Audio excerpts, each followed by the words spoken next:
چچا کا غصہ اس وقت ایک بائبلیکل طوفان کی طرح پورے لاؤنج میں گونج رہا تھا۔ ان کی آنکھیں خون خوار ہو چکی تھی اور ان کے ہاتھ میں پکڑی ہوئی وہ تصویریں لرز رہی تھی جنہیں وہ بار بار میرے منہ پر مار رہے تھے۔ میں وہیں زمین پر گرا ہوا بے بسی سے ان کی طرف دیکھ رہا تھا اور میرا پورا جسم صدمے سے شل ہو چکا تھا۔ ریمشا صوفے پر اوندے منہ گری سسکیاں لے رہی تھی۔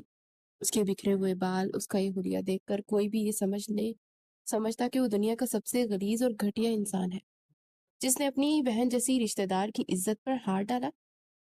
چچا نے آگے بڑھ کر میری قمیض کے کالر کو اپنے دونوں ہاتھوں میں جکڑ لیا اور مجھے جھٹکا دیتے ہوئے بولے کہ میں تم پر اندھا بھروسہ کرتا تھا۔ میں نے سوچا تھا کہ تم میرے بھائی کے بیٹے ہو، میرے اپنے خون ہو، اور تم میری بیٹی کی حفاظت کرو گے، لیکن تم تو آستین کے سانپ نکلے۔ تم نے میری عزت پر داغ لگا دیا۔ میں تڑپ کر چچا کے ہاتھ پکڑنے کی کوشش کی اور لرزتی آواز میں کہا کہ چچا، خدا کے لیے میری بات سنیں، یہ سب ایک جھوٹ ہے، یہ تصویر اس طرح نہیں ہے جس طرح دکھائی جا رہی ہے۔ رمشا خود میرے کمرے میں آئی تھی، اس نے خود یہ سب ڈرامہ رچایا۔ میں تو اسے روک رہا تھا لیکن میری آواز لاؤنج کی دیواروں سے ٹکرا کر واپس آ رہی تھی کیونکہ چچا کے سر پر اس وقت غصے کا بوجھ سوار تھا۔ انہوں نے مجھے ایک زوردار دھکا دیا جس سے میں دوبارہ فرش پر جا گرا۔ انہوں نے اپنے فون کی طرف ہاتھ بڑھایا اور کہا، میں ابھی تمہارے باپ کو فون کر رہا ہوں، میں اس پورے خاندان کو یہاں بلاؤں گا اور دکھاؤں گا کہ انہوں نے کس بیڑیوں کو میرے گھر بھیجا تھا۔ اور چچا نے اسی وقت غصے میں کانپتے ہاتھوں سے میرے والد کا نمبر ملایا اور فون کان سے لگایا۔ دوسری طرف سے جیسے ہی میرے ابا کی آواز آئی، چچا کا ضبط بالکل جواب دے گیا۔ انہوں نے چلا کر کہا، بھائی جان، آپ نے کس بدذات کو میرے پاس بھیجا تھا؟ آپ کے اس لائق بیٹے نے میری پیٹھ میں چھڑا گھونپ دیا۔ اس نے میری بیٹی رمشا کی عزت لوٹنے کی کوشش کی ہے۔ اس نے میرے بھروسے کا خون کیا ہے۔ آپ اسی وقت اپنی بیوی اور پورے خاندان کو لے کر میرے گھر پہنچے، اور اس سے پہلے کہ میں اس لڑکے کو پولیس کے حوالے کر دوں۔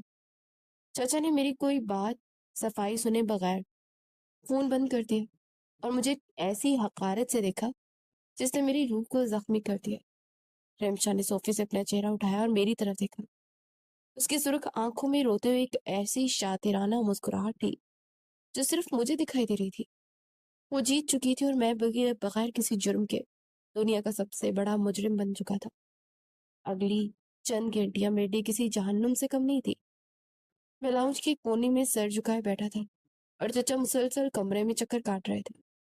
وہ بار بار رمشا کے پاس جاتے اور اس کے سر پر ہاتھ رکھ کر اسے تسلی دیتے، جبکہ رمشا چادر میں خود کو لپیٹے مسلسل رونے کی ایکٹنگ کر رہی تھی۔ مجھے اپنی بے گناہی کا یقین تھا لیکن میرے پاس کوئی ثبوت نہیں تھا۔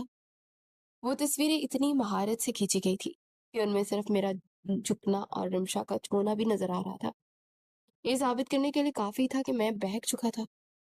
رات کے آخری پہر گھر کے باہر ایک گاڑی آ کر رکی اور کچھ ہی دیر میں لاؤنج کا دروازہ کھولا اور میرے ابا، میری امی اور میرا تایا ہانپتے ہوئے اندر داخل ہوئے۔ ان کے چہروں پر شدید پریشانی اور خوف کے تاثرات تھے۔ ابا نے جیسے ہی مجھے کونے میں بیٹھا دیکھا تو تیز قدموں سے میری طرف بڑھے۔ انہوں نے میرا ہاتھ پکڑ کر مجھے کھڑا کیا۔ ان کی آنکھوں میں آنسو تھے۔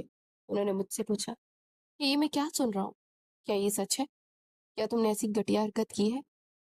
میں نے ابا کی آنکھوں میں دیکھا اور روتے ہوئے کہا کہ ابا، اللہ کی قسم کھا کے کہتا ہوں کہ میں یہ بے گناہ ہوں، میں نے کچھ نہیں کیا۔ رمشا جھوٹ بول رہی ہے۔ لیکن اس سے پہلے کہ ابا میری بات کا یقین کرتے، چچا نے وہ تصویر ابا کے سامنے میز میں پٹک دی اور کہا، یہ دیکھیں اپنے بیٹے کے کرتوت، یہ تصویریں جھوٹ نہیں بولتی۔ یہ ہوٹل کے کمرے میں جہاں یہ دونوں اکیلے تھے، اور آپ کا یہ شریف بیٹا میری بیٹی کے ساتھ کیا کر رہا تھا۔ میرے ابا نے جب وہ تصویریں دیکھی تو ان کے ہاتھ سے جیسے جان ہی نکل گئی۔ انہوں نے تصویریں وہیں چھوڑ دی، صدمے سے ایک قدم پیچھے ہٹ گئے۔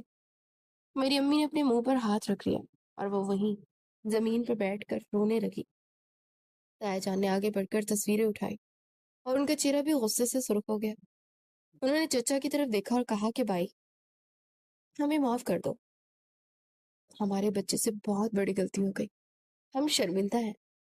چچا نے تایا جان کی بات کاٹتے ہوئے کہا، یہ شرمندگی سے میری عزت واپس نہیں آئے گی۔ اس لڑکے نے جو کیا اس کی سزا اسے ملنی چاہیے، میں اسے جیل بھجواؤں گا۔ ابا نے جب جیل کا نام سنا تو وہ چچا کے سامنے ہاتھ جوڑ کر کھڑے ہو گئے اور بولے کہ نہیں بھائی، خدا کے لیے ایسا مت کرنا، ہماری خاندانی عزت مٹی میں مل جائے گی۔ گاؤں میں ہم کسی کو منہ دکھانے کے لائق نہیں رہیں گے۔ اگر بات پولیس تک گئی تو دونوں خاندانوں کی بدنامی ہوگی۔ ہمیں اور کوئی حل نکالنا ہوگا۔ چچا نے رخ پھیرا اور کہا کہ اس کا کیا حل ہو سکتا ہے؟ اس نے میری بیٹی کو بدنام کیا۔ تایا جان نے کچھ دیر سوچا اور پھر بغیر ابا کی طرف دیکھا اور پھر چچا سے مخاطب ہو کر کہا، کیونکہ یہ دونوں ہمارے خاندان کے بچے ہیں اور بات ابھی گھر کے اندر ہی ہے، تو اس کا واحد حل اور سب سے بہترین حل یہی ہے کہ ہم ان دونوں کی شادی کرا دیتے ہیں۔ اس طرح بات باہر ہی نہیں جائے گی اور ہماری عزت بھی بچ جائے گی۔ جب رمشا نے یہ سنا تو اس کے رونے کی ایک دم آواز بند ہو گئی۔ وہ چونک کر کھڑی ہوئی چلائی، نہیں بابا، یہ کبھی نہیں ہو سکتا۔ میں اس دیہاتی سے شاید شادی کبھی نہیں کروں گی۔ یہ ایک نوکر ہے، گھٹیا انسان ہے، میں اس کے ساتھ اپنی زندگی برباد نہیں کر سکتی۔ چچا نے رمشا کی طرف دیکھا اور بہت سخت لہجے میں کہا کہ خاموش ہو جاؤ رمشا، تم نے جو تماشا کھڑا کرنا تھا وہ کر لیا۔ اب اس خاندان کی عزت بچانے کا یہی ایک راستہ ہے اور تمہیں یہ فیصلہ ماننا پڑے گا۔ رمشا نے چچا کا یہ رخ دیکھا تو وہ پاگلوں کی طرح چیخنے لگی۔ اس نے صوفے کے کشن اٹھا کر پھینکے اور کہنے لگی کہ بابا، آپ میری زندگی ایک ایسے لڑکے کے حوالے کر سکتے ہیں جس نے میرے ساتھ بدتمیزی کی؟ میں زاہد سے محبت کرتی ہوں، میں اسی سے شادی کروں گی۔ رمشا کے منہ سے زاہد کا نام سنتے ہی چچا کا غصہ اور بڑھ گیا۔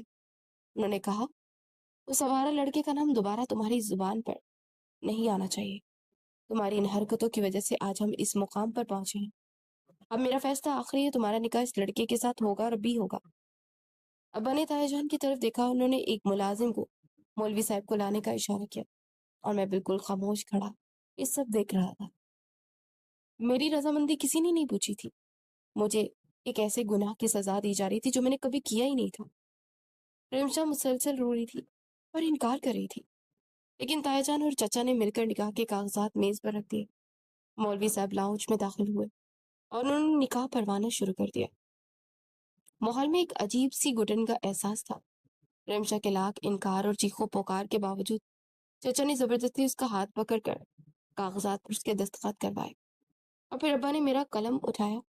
میں نے کانپتے ہاتھوں سے کاغذ پر دستخط کر دیے۔ اس طرح رمشا کی شدید اعتراض اور میری بے گناہی کے باوجود ہمارا نکاح ارینج کر دیا گیا۔ رمشا نے دستخط کرتے ہی قلم دور پھینکا اور میری طرف دیکھ کر انتہائی نفرت سے کہا کہ تم نے اگر یہ سمجھا کہ تم مجھے پا کر جیت گئے ہو تو یہ تمہاری بھول ہے۔ میں تمہاری زندگی کو وہ جہنم بناؤں گی کہ تم خود موت کے منہ موت کی دعا مانگو گے۔ اور میں اس کی اس چیلنج کو سن کر خاموش رہا، کیونکہ مجھے معلوم تھا کہ زبردستی کے رشتے کو وہ کسی صورت نہیں نبھا سکتی۔ مولوی صاحب کے رخصت ہوتے ہی لاؤنج میں ایک عجیب محیب خاموشی چھا گئی۔ نکاح کی اس زبردستی کے بندھن نے مجھے ایک ایسے جرم کی زنجیروں میں جکڑ دیا تھا جو میں نے کبھی کیا ہی نہیں تھا۔ میرے ابا اور تایا جان صدمے اور شرمندگی سے نڈال صوفے پہ بیٹھے تھے۔ ان کے سر جھکے ہوئے تھے، جیسے خاندانی غیرت کا کوئی بوجھ ان کی گردنوں کو توڑ رہا ہو۔ چچا نے اپنی اینک اتاری اور اس کو میز پر رکھتے میری طرف ایک نہایت سرد اور نفرت انگیز نظر ڈالی۔ ان کا چہرہ ابھی تک غصے سے تپا ہوا تھا۔ انہوں نے گہرا سانس لی اور بہت باری آواز میں بولے کہ بھائی جان، نکاح تو ہو گیا اور میری بیٹی کی بدنامی کو میں نے خاندانی پردے میں چھپا لیا، لیکن اس کا یہ مطلب ہرگز نہیں ہے کہ میں اس لڑکے کو معاف کر چکا ہوں۔ میں اسے اب ایک پل بھی اپنے گھر نہیں رکھ سکتا۔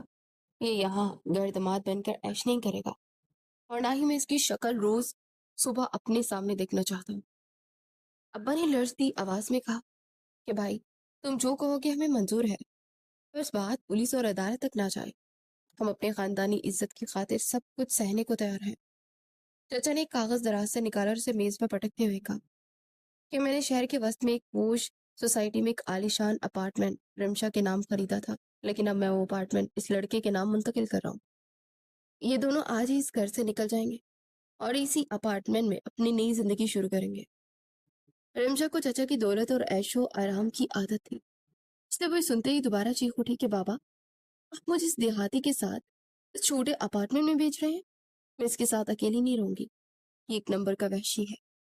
لیکن چچا نے اس کی طرف دیکھے بغیر سخت لہجے میں کہا کہ رمشا، اب تم اس کی بیوی ہو، تمہاری حفاظت اور دیکھ بھال اسی کی ذمہ داری ہے۔ چچا نے میری طرف رخ کیا اور کہا کہ سنو، تم کل سے میرے آفس جاؤ گے اور میرا سارا کاروبار سنبھالو گے۔ میں تمہیں یہ سب اس لیے نہیں دے رہا کہ میں تم سے خوش ہوں، بلکہ اس لیے دے رہا ہوں کہ تاکہ میری بیٹی کو کسی چیز کی کمی نہ ہو، اور دنیا کو یہ لگے کہ میں نے اپنی بیٹی کی شادی اپنی مرضی سے کی ہے۔ دونوں کے پاس ایک گھنٹہ ہے، اپنا سامان سمیٹو اور یہاں سے دفع ہو جاؤ۔ ہمیں اسی وقت ایک گاڑی میں بٹھا کر ایک نئے اپارٹمنٹ کی طرف روانہ کر دیا گیا۔ راستے پر رمشا گاڑی کی دوسری طرف منہ کے مسلسل سسکے لے رہی تھی اور گاڑی کے شیشے سے باہر دیکھ رہی تھی۔ اس کے دل میں میرے لیے نفرت کی ایک آگ اب لاوے کی طرح ابل رہی تھی۔ جب ہم اپارٹمنٹ پہنچے تو وہ واقعی بہت خوبصورت اور پرتعیش تھا، لیکن ہمارے لیے وہ کسی قید خانے سے کم نہیں تھا۔ جیسے ملازم سامان رکھ کر باہر نکلا اور دوبارہ دروازہ بند ہوا تو رمشا کا سارا رونا دھونا ایک دم غائب ہو گیا۔ اس نے اپنا پرس صوفے پر پٹکا اور ہنستی ہوئی میری طرف بڑھی۔ اس کے چہرے پر ایک صفاقانہ اور زہر آلود مسکراہٹ تھی۔ اس نے مجھے اوپر سے نیچے تک دیکھا اور انتہائی حقارت سے کہنے لگی، تم نے کیا سمجھا ہے؟ پسماندہ دیہاتی کہ بابا نے تجھے یہ اپارٹمنٹ اور کاروبار دے دیا تو اس گھر کا مالک بن گیا؟ تم جیسے بھوکے ننگے لوگ ہمیشہ پیسوں کے لیے بک جاتے ہیں۔ تم نے ہوٹل کے کمرے میں بڑی شرافت دکھائی تھی نا، دوپٹہ اڑا رہے تھے مجھے۔ اب دیکھو، میری ایک چال نے تمہیں تمہارے چچا کی نظروں میں گھٹیا انسان بنا دیا، اور تمہارے اپنے باپ نے تمہارے منہ پر تھوکا۔ یہ سب میری وجہ سے ہوا، کیونکہ تم میرے راستے کا پتھر تھے، اور میں زاہد سے محبت کرتی ہوں اور کرتی رہوں گی، اور تم اس گھر میں صرف ایک کتے کی طرح رہو گے جس کی کوئی اوقات نہیں ہے۔ مسلسل بولتی جا رہی تھی، اور میرے خاندانی غیرت، میرے ماں باپ کی وہ آنسو اور چچا کی وہ حقارت امیز باتیں میرے دماغ میں ایک ہتھوڑے کی طرح بج رہی تھی۔ پچھلے کئی دنوں سے میں خاموش تھا، میں سب کچھ سہ رہا تھا، کیونکہ میں چچا کے احسانات تلے دبا ہوا تھا، لیکن اب میں اس کا شوہر تھا اور قانونی طور پر وہ میری بیوی بن چکی تھی۔ میرے صبر کا پیمانہ پوری طرح سے بلبریز ہو چکا تھا، اور میرے اندر کا وہ سویا ہوا مرد اب جاگ چکا تھا، جس کی غیرت کو اس نے سریعام نیلام کیا تھا۔ میں نے ایک پل کی تاخیر نہیں کی اور ایک چپتے ہوئی چپٹ کر آگے بڑھا، اور رمشا اپنی کڑوی باتیں مکمل بھی نہیں کر پائی تھی کہ میں نے پوری طاقت سے اس کا نازک بازو اپنی مضبوط گرفت میں جکڑ لیا۔ میری انگلیوں کا دباؤ اس کے بازو پر اتنا سخت تھا کہ اس کے منہ سے ایک چیخ نکل گئی، اور اس کے چہرے کا رنگ ایک دم اڑ گیا۔ اس نے مجھ سے اپنا ہاتھ چھڑانے کی کوشش کی، لیکن میری گرفت لوہے کی طرح مضبوط تھی۔ میں نے اسے گھسیٹتے اپنے بالکل قریب کیا اور اس کی خوفزدہ آنکھوں میں اپنی سلگتی ہوئی نظریں گاڑ دی۔ میرا سانس تیز چل رہا تھا اور میرے چہرے پر غصے کی بجلیاں چمک رہی تھی۔ میں نے بہت دھیمے لیکن ایک انتہائی خطرناک اور زہریلے لہجے میں کہا کہ رمشا، بہت ہو گیا یہ ڈرامہ۔ تم نے پچھلے کئی دنوں سے مجھے ایک کٹپتلی کی طرح نچایا ہوا ہے۔ تم نے میری شرافت کا فائدہ اٹھا کر مجھے چچا کے سامنے مجرم بنا دیا۔ سنو، اس رات ہوٹل کے کمرے کے اندھیرے میں تم خود میرے پیچھے آئی تھی، اور چولی کی ڈوریاں تم نے خود اپنے ہاتھوں سے کھولی تھی، کیونکہ تم مجھے بدنام کرنا چاہتی تھی۔ میں نے اس وقت تمہاری عزت کی خاطر اپنی نظریں جھکا لی اور تمہیں دوپٹہ اڑایا، لیکن تم نے میری شرافت کو میری کمزوری سمجھ لیا۔ تم بھول رہی ہو کہ اس وقت ہم چچا کے گھر میں نہیں ہیں، اور نہ ہی یہاں کوئی کیمرہ چھپا ہے۔ تم قانونی طور پر میری بیوی ہو، اور اس اپارٹمنٹ میں میری اور تمہارے علاوہ تیسرا کوئی وجود نہیں ہے۔ اس وقت چولی کی ڈوریاں تم نے کھولی تھی، لیکن آج کی رات تمہاری شرٹ کے بٹن میں خود اپنے ہاتھوں سے کھولوں گا، اور تمہیں بتاؤں گا کہ ایک دیہاتی لڑکے کی غارت سے کھیلنے کا انجام کیا ہوتا ہے۔ میری یہ بات سنتے رمشا کے پورے وجود میں ایک سنسنی خوف دوڑ گیا۔ اس کی آنکھیں حیرت دہشت سے پھیل گئی۔ اسے زندگی میں پہلی بار میرا یہ خوفناک اور مردانہ روپ دیکھا تھا۔ اسے اندازہ ہو گیا تھا کہ وہ کسی معصوم اور ڈرے ہوئے لڑکے کے سامنے نہیں کھڑی، بلکہ ایک ایسے شوہر کے سامنے کھڑی ہے جس کے پاس اب کھونے کے لیے کچھ بھی نہیں بچا تھا۔ وہ لڑتے پیچھے ہٹنے کی کوشش کرنے لگی، لیکن دیوار اس کی پشت سے ٹکرا چکی تھی اور وہ بھاگنے کا کوئی راستہ نہیں تھا اس کے پاس۔ میں نے اس کی خوفزدہ آنکھوں میں دیکھتے اپنی گرفت اور مضبوط کر دی، اور آہستہ سے اپنا دوسرا ہاتھ اس کی شرٹ کی گریبان کی طرف بڑھایا۔ رمشا کی سانسیں تیز ہو گئی تھی اور وہ مچھلی کی طرح تڑپنے لگی، لیکن میں نے بہت دھیرے سے اس کی شرٹ کے اوپر والے بٹنوں کو اپنی انگلیوں سے چھیڑتے ہوئے کھول دیا۔ بٹنوں کے کھلتے ہی اس کی گردن کے پاس میرا چہرہ پہنچ گیا۔ میں نے اپنے گرم اور تیز سانسیں چھوڑی تو رمشا کے پورے جسم میں ایک جھرجھری سی دوڑ گئی۔ وہ چاہ کر بھی اب مجھ سے دور نہیں ہٹ پا رہی تھی، کیونکہ میں اسے پوری طرح سے اپنی مضبوط باہوں کی گرفت میں لے لیا تھا۔ اس کی دھڑکنیں میرے سینے سے ٹکرا رہی تھی۔ میں نے ایک پل کے لیے بھی تاخیر نہیں کی اور اسے سحر انگیز حالت میں اپنی باہوں میں اٹھا لیا۔ ریمشا نے گھبرا کر میرے کندھوں کو جکڑ لیا، لیکن میں نے تیز قدموں سے بیڈ روم کا رخ کیا اور اسے لے جا کر نرم بستر پر پٹک دیا۔ ریمشا بستر پر گرتے ہی خود کو سنبھالنے لگی، لیکن اب کھیل کے اصول بدل چکے تھے اور وہ اپنے بنے ہوئے جال میں بری طرح سے پھنس چکی تھی۔ ریمشا بستر پر گرتے ہی بری طرح بوکھلا گئی اور اس نے پیچھے ہٹنے کی کوشش کی، لیکن میں نے اس کا راستہ روک دیا۔ وہ اپنے دونوں ہاتھ میرے سینے پر رکھ کر مجھے دور دھکیلنے کی پوری طاقت لگائے ہوئے تھی۔ اس کی آنکھیں خوف اور غصے سے چمک رہی تھی اور وہ چلائی کہ پیچھے ہٹو، تمہاری ہمت کیسے ہو مجھے چھونے کی، دور رہو مجھ سے۔ مگر اس کی تمام کوششیں ناکام ہو گئی، کیونکہ میں لوہے جیسی باہیں اس کے گرد گھیرا تنگ کر چکی تھی۔ میں نے اس کے دونوں ہاتھ جکڑ کر اس کے سر کے اوپر بستر پر ٹکا دیا اور اس کے چہرے کے بالکل قریب ہو کر کہا کہ اب بہت دیر ہو چکی ہے رمشا، تم خود ہوٹل کے کمرے میں میرے سامنے آئی تھی، تم نے خود ڈوریاں کھول کر مجھے بہکانے کی کوشش کی تھی۔ تب میں نے اپنی غیرت اور شرافت کی وجہ سے خود کو روک لیا تھا، لیکن تم نے اسی شرافت کا تماشا بنا کر مجھے مجرم کھڑا کر دیا۔ اب جب کہ تم میری بیوی بن چکی ہو تو اپنی اس چال کی سزا بتنے کے لیے تیار ہو جاؤ۔ رمشا نے خوف سے اپنی آنکھیں بند کر لی، کیونکہ اسے معلوم تھا کہ اب اس کی کوئی بھی چالاکی کام نہیں آئے گی۔ میں نے بستر کے پاس لگے سوئچ بورڈ کی طرف ہاتھ بڑھایا اور ایک چھٹکے سے کمرے کی تمام لائٹس آف کر دی۔ پورا کمرہ گھپ اندھیرے میں چلا گیا اور صرف کھڑکی سے آنے والی چاند کی مدھم روشنی نے دیوار پر ہمارے سائے ابھار دیے۔ دیوار پر دونوں سائے ایک دوسرے میں گتھم گتھا ہوئے دکھائی دے رہے تھے۔ رمشا نے ایک بار خود کو چھڑانے کی کوشش کی، لیکن جلد ہی اس کی مزاحمت دم توڑ گئی اور اندھیرے کمرے میں اس کی دبی دبی سسکیاں گونجنے لگی، وہ سسکیاں جو اس کے غرور کو ٹوٹنے اور پچھتاوے کی شروعات تھی، آہستہ آہستہ مدھم ہوتی چلی گئی، کیونکہ اس گہرے اندھیرے میں ہم دو جسم ایک جان ہو چکے تھے۔ اگلی صبح سورج کی پہلی کرن اپارٹمنٹ کی کھڑکی سے اندر آئی تو کمرے کا ماحول رات کے طوفان کے بعد بالکل پرسکون تھا، لیکن یہ سکون عارضی تھا۔ رمشا شاور لے کر باتھ روم سے نکلی تو اس کا چہرہ غصے سے لال ہو رہا تھا۔ اس کے بکھرے ہوئے گیلے بال اس کے کندھوں پر پھیلے ہوئے تھے اور اس کی آنکھوں میں میرے لیے شدید نفرت چمک رہی تھی۔ وہ لاؤنج میں آئی جہاں میں صوفے پہ بیٹھا چائے پی رہا تھا۔ اس نے آتے ہی چائے کا کپ میز پہ پٹکا اور مجھ پر چیختے ہوئے کہنے لگی کہ تم نے جو رات میرے ساتھ کیا ہے نا، اس کے بعد تم یہ مت سمجھنا کہ تم مجھے اپنے قابو میں کر چکے ہو۔ تم مجھے اس اپارٹمنٹ میں باندھ کر نہیں رکھ سکتے اور نہ ہی تم مجھے روک سکتے ہو۔ میں دنیا کو بتاؤں گی کہ تم کتنے برے اور وحشی انسان ہو۔ میں بابا کو سب سچ بتا دوں گی کہ تم نے میرے ساتھ کیا کیا، زبردستی کی۔ میں تمہیں سڑک پر لا کر کھڑا کر دوں گی۔ وہ مسلسل غصے میں بولتی جا رہی تھی اور اپنی ذلت کا بدلہ لینے کے لیے تڑپ رہی تھی، مگر میں بالکل پرسکون تھا۔ میرے چہرے پر ایک دھیمی اور گہری مسکراہٹ ابھر آئی۔ میں صوفے سے اٹھا اور آہستہ آہستہ اس کے قریب بڑھنے لگا۔ رمشا نے مجھے اپنے طرف آتے دیکھا تو ایک پل کے لیے چونک گئی، لیکن اس بار وہ پیچھے نہیں ہٹی تھی، بلکہ غصے سے مجھے گھورتی رہی۔ میں اس کے بالکل نزدیک پہنچ گیا اور اپنا ہاتھ بڑھا کر اس کے گیلے اور ریشمی بالوں کی لٹوں سے کھیلنے لگا۔ بالوں سے پانی کے قطرے میری انگلیوں پر گر رہے تھے۔ میں نے جھک کر اس کے کان کے پاس نہایت دھیمے اور بے خوف لہجے میں کہا کہ رمشا، تم نے جو کرنا ہے کر لو، اب میں کسی سے نہیں ڈرتا۔ چچا سے کہنا ہے تو ابھی فون ملا کر کہہ دو، دنیا کو بتانا ہے تو سب کو بلا لو، تو میری بیوی اور چچا خود تمہیں میرے حوالے کر دیے ہیں۔ تمہاری کوئی بھی دھمکی اب مجھ پر اثر نہیں کرے گی۔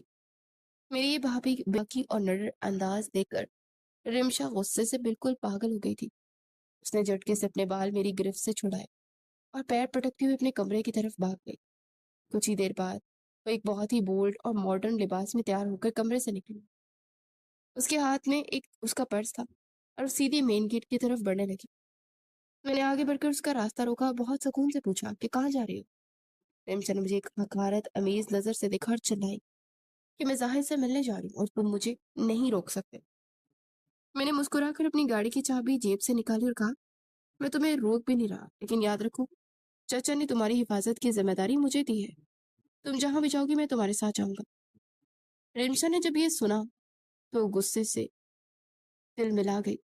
اس کا بس نہیں چل رہا تھا کہ وہ مجھے وہیں جان سے مار دے، لیکن وہ بے بس تھی کیونکہ وہ جانتی تھی کہ اب وہ اکیلی باہر نہیں جا سکتی۔ اس نے غصے سے اپنے دانت پیس کر کہا، تو ٹھیک ہے، چلو میرے ساتھ اور دیکھو کہ میں زاہد کے ساتھ کیا کرتی ہوں۔ ہم دونوں اپارٹمنٹ سے نکل کر گاڑی میں آ کر بیٹھ گئے۔ میں نے ڈرائیونگ سیٹ سنبھالی اور گاڑی کو سڑک پر دوڑا دیا۔ پورے راستے گاڑی میں ایک طوفانی خاموشی تھی۔ رمشا غصے سے لال پیلی ہو رہی تھی، وہ بار بار اپنے ناخن چبا رہی تھی اور اس کی اندر کی تلخی اس کے چہرے سے صاف ظاہر ہو رہی تھی۔ وہ تپ رہی تھی کہ جس دیہاتی کو نیچا دکھانا چاہتی تھی، اب وہی دیہاتی اس کی زندگی کا سب سے بڑا سایہ بن کر اس کے ساتھ چل رہا تھا، اور وہ چاہ کر بھی اس سائے سے پیچھا نہیں چھڑا پا رہی تھی۔ رمشا کے بتائے ہوئے پتے پر ہم اس ہوٹل پہنچ گئے تھے جہاں اسے اپنے دوست سے ملنا تھا۔ ہوٹل کے عالیشان اور چمکدار پورچ میں جیسے ہی ہماری گاڑی آ کر رکی تو رمشا نے ایک سیکنڈ کی بھی تاخیر نہیں کی۔ وہ جھٹکے سے گاڑی کا دروازہ کھول کر اتری اور تیز قدموں سے ہوٹل کے اندر ہال کی طرف بڑھ گئی۔ اس کے چہرے پر چمکتی غصے کی سرخ لہریں صاف بتا رہی تھی کہ وہ آج زاہد کے سامنے مجھے پوری طرح ذلیل کرنے کا پکا ارادہ کر کے آئی ہے۔ میں نے گاڑی کو وہیں پارکنگ لاٹ میں چھوڑا اور تیز قدم اٹھاتا اس کے پیچھے ہو لیا۔ ہوٹل کا لاؤنج بہت بڑا اور پرتعیش تھا، جہاں شہر کے امیر ترین لوگ بیٹھے ہوئے تھے۔ میں نے چاروں جانب نظریں دہرائی تو مجھے ہال کے وسط میں کونے میں ٹیبل پر زاہد بیٹھا ہوا دکھائی دیا۔ وہ ہمیشہ کی طرح ایک مہنگا سوٹ پہنے، ہاتھ میں کافی کا مگ لیے لاپرواہی سے کسی کا انتظار کر رہا تھا۔ رمشا سیدھی اس کے ٹیبل پر پہنچی اور بغیر کچھ کہے یا میری موجودگی کی پرواہ کیے زاہد کے بالکل سامنے والی کرسی پر بیٹھ گئی۔ زاہد کے چہرے پر اسے دیکھتے ایک گہری اور شاطرانہ مسکراہٹ ابھری جو مجھے اندر تک آگ لگا گئی۔ یہ منظر دیکھ کر میری غیرت اور میرا خاندانی خون کھول اٹھا۔ میرے ہاتھ کی مٹھیاں خود بخود بھیج گئی اور میرا دماغ غصے کے مارے معاف ہونے لگا۔ میں تل ملاتا ہوا تیز قدموں سے دونوں کے ٹیبل کی طرف بڑھا اور رمشا کے بالکل پیچھے جا کر پہاڑ کی طرح کھڑا ہو گیا۔ میں نے اپنے اندر ابلتے ہوئے اس طوفان پر قابو پانے کی ناکام کوشش کرتے ایک نہایت کڑکدار اور باری آواز میں کہا، "اے رمشا، یہ کیا بدتمیزی ہے؟ تم ایک غیر مرد کے ساتھ یہاں اس طرح کیوں بیٹھ گئی؟ چلو ابھی کے ابھی میرے ساتھ واپس چلو۔ رمشا نے میری آواز سن کر زاہد کی طرف دیکھا اور ایک تلک تنزیہ مسکراہٹ اچھالی، پھر میری طرف مڑ کر بہت لاپرواہی اور حقارت سے کہنے لگی، تم ہوتے کون ہو مجھے روکنے والے؟ زاہد میرا سب سے اچھا دوست ہے اور میں اس سے سچی محبت کرتی ہوں۔ میں یہاں اس سے ملنے آئی تھی اور تم تو ایک بزدل سائے کی طرح زبردستی میرے پیچھے یہاں تک چلے آئے ہو۔ اس سے پہلے کہ میں اس کی اس بات کا کوئی جواب دیتا، رمشا دوبارہ زاہد کی طرف متوجہ ہوئی اور اپنی آواز کو روحانسی بنانے کی کوشش کرتے ہوئے کہنے لگی، اے زاہد، دیکھو، بابا نے پچھلی رات زبردستی میری شادی اس پسماندہ اور دیہاتی لڑکے سے کروا دی ہے۔ انہوں نے میری ایک نہیں سنی اور مجھے قید کر کے اس کے ساتھ اس نئے اپارٹمنٹ میں بھیج دیا۔ یہ سنتے ہی زاہد کے چہرے کے تاثرات یکسر بدل گئے۔ اس کی آنکھوں میں ایک وحشیانہ غصہ ابھر آیا۔ اس نے اپنے کافی کا مگ زور سے میز پر بیٹھا جس سے چائے کی کچھ بوندیں باہر گر گئی، اور وہ غصے سے لال پیلی آنکھوں کے ساتھ میری طرف دیکھ کر اپنی کرسی سے کھڑا ہو گیا۔ اس نے رمشا کو تسلی دیتے ہوئے کہا کہ رمشا، تم بالکل فکر مت کرو، تم اس دیہاتی کو ابھی کے ابھی چھوڑ دو، ہاں میرے ساتھ چلو۔ اگر اس نے تمہاری زندگی میں دوبارہ مداخلت کرنے کی کوشش کی یا تمہیں روکنے کی جرت کی تو میں اس کی جان لے لوں گی۔ اس نے میری طرف اپنی انگلی اٹھاتے ایک کھلی دھمکی دی کہ وہ لڑکے تو رمشا سے دور رہ ورنہ تیرا انجام بہت برا ہوگا۔ زاہد کی یہ کھلی دھمکی سن کر میرا بچہ کچھ بھی جواب دے گیا۔ میں نے آگے بڑھ کر اس کی آنکھوں میں آنکھیں ڈالی اور غصے سے تپتے ہوئے لہجے میں کہا کہ تمہیں جو کرنا ہے کرو، میں کسی کے باپ سے بھی نہیں ڈرتا۔